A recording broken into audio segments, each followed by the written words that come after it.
Alors je comprends ce que tu me dis, que Paul Dena fait pas d'anglaise et que du coup il se fasse défoncer par Capi. Pourtant, Bougadem, qui n'est pas un boxeur de boxe anglaise, défonce Capi en anglaise. Ça s'est vu dans leur sparring.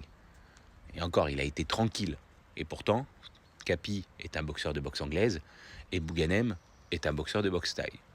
Et même de MMA maintenant. Et pourtant, Bouganem défonce Capi.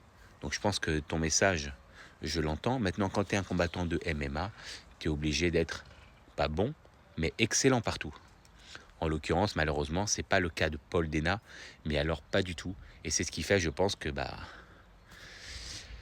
à part faire des combats où il va être un peu avantagé au début de sa carrière de professionnel, il va jamais aller très très loin dans le MMA. Ou alors si un jour il réussit à gagner des combats et qu'il signe dans une grosse organisation, et ben dans les grosses orgas, il n'y a pas de combat genre tranquille. Donc du coup, là, on va voir que Paul Dena, il est en dessous du niveau auquel les gens le pensent malheureusement.